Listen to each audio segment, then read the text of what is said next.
और ये छात्राएं भी हैं और सभी जो ग्रामवासी हैं इस माँ भारती के जय का उद्घोष करके इस कार्यक्रम का शुरुआत करें। बोलिए भारत माता की जय। मान और सम्मान के योग्य सभी संस्थाओं के प्रधान और जो भी गुरुजन और जो अध्यापिकाएं यहाँ पर बैठी हैं, सम्मान के योग्य सभी को मैं चरण स्पर्श करता हूँ। और जो छात्राएं मेरे सामने इस प्रतियोगिता में भाग लेने के लिए उपस्थित हुई हैं, उनको आशीर्वचन के रूप में मैं उनका एक संरक्षक होने के नाते आशीर्वाद देता हूँ। इस 68वीं छात्रा एथलेटिक प्रतियोगिता में पधारी सभी सहभागियों को मैं शुभकामना देता हूं। विनर और राइवल तो होना है 2 या 3 को, लेकिन सबको मेरा आशीर्वाद है।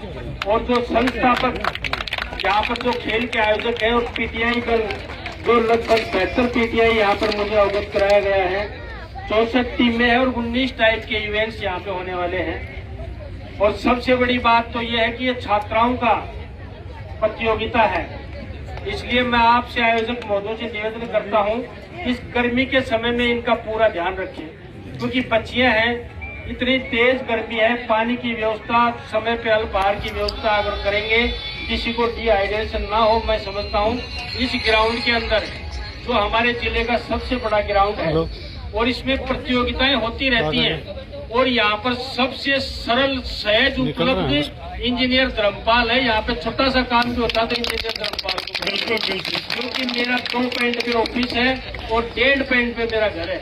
यहाँ पे मैं आपका कोई अतिथि नहीं हूँ, इस ग्राउंड का परमानेंट मैं वो बनतू हूँ। जोरदार तालियां, धन्यवाद सर। कहीं तो मैं यहाँ सुबह टी-शर्ट लोअर में घूमता हूँ तो छोटे छोटे बच्चे कहते हैं यू एमएलए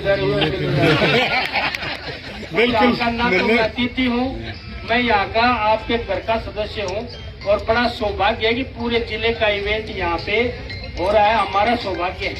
मैं जो भी आयोजक हैं और जो इस खेल के निरीक्षक हैं उनसे निवेदन करना चाहता हूँ, यहाँ से सिर्फ और सिर्फ प्रतिभाएं जीत के जानी चाहिए, किसी बच्ची के साथ चीटिंग नहीं होनी चाहिए। मैं आप लोगों से निवेदन, क्योंकि ऊर्जा जीतती है, क्षमता जीतती है, उसका कैलिबर जीतता है, उसका टैलेंट जीतता है।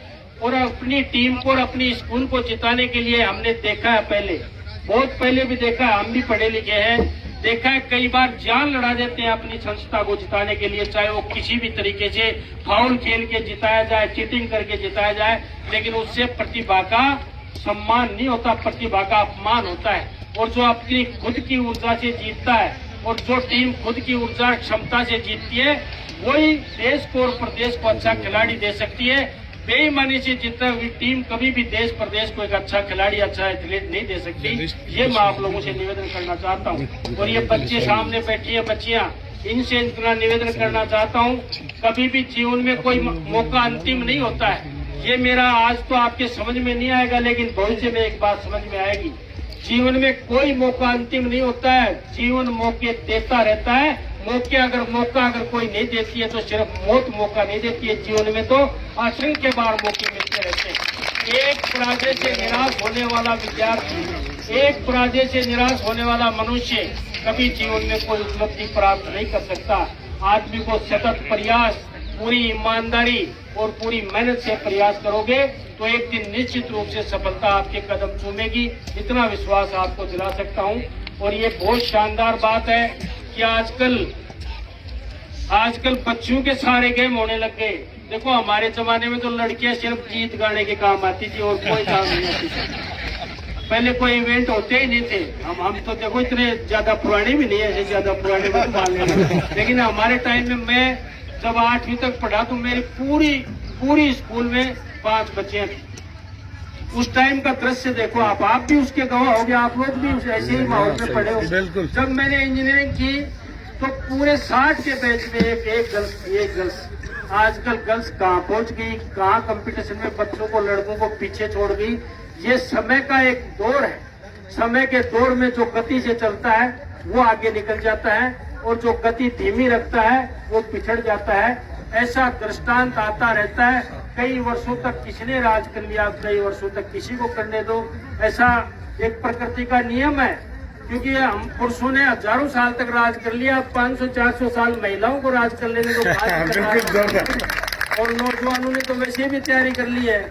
नौजवान में कहता भी हूँ अक्सर, नौजवानों ने वैसे पूरी तैयारी कर ली है। गले में दुपट्टा भी डालने लग गए, कानों में बाली भी पहनने लग गए, बड़े बड़े बाल भी रखने लग गए, थोड़े बहुत दिन में मांग भर के मांग भी भरने लग गए, और ताकि तुला संभालने की पूरी तैयारी कर ली है। इन लड़कियों को आगे आने दो। और जमाना परिवर्तनशील है, इसमें मैं कुछ नहीं कर सकता, समय का परिवर्तन है। आप लोगों ने ईमानदारी और मेहनत से काम किया है, इसलिए आप लोग सफल हो। निश्चित रूप से लड़कों में भी टैलेंट की कमी नहीं है, लेकिन कुछ नौजवान दिशा भ्रमित हो जाते हैं। उनके लिए मैं हमेशा ये बात कहता रहता हूँ, जो दिशा भ्रमित हो जाता है, ना तो वो समाज को कुछ दे पाता, ना परिवार को दे पाता, ना खुद सुखी रहता, ना किसी समाज को सुखी रहने देता है। इसलिए ऐसे नौजवानों को मैं समय समय पर चेताता रहता हूँ। उनका संरक्षक होने के नाते, जनसेवक होने के नाते समय समय पर चेताता रहता हूँ। इसलिए आपसे आग्रह है, जहाँ पर निष्पक्ष रूप से ये टूर्नामेंट समापन हो, और जिस खुशी और जिस उत्साह से ये बच्चे आए हैं और आप स्टाफ के लोग आए हो, उसी खुशी, उत्साह और प्रेम भाव से, शांति से आप लोग यहाँ से समापन करके जाएंगे। ऐसा विश्वास मैं आप लोगों को दिलाना चाहता हूँ।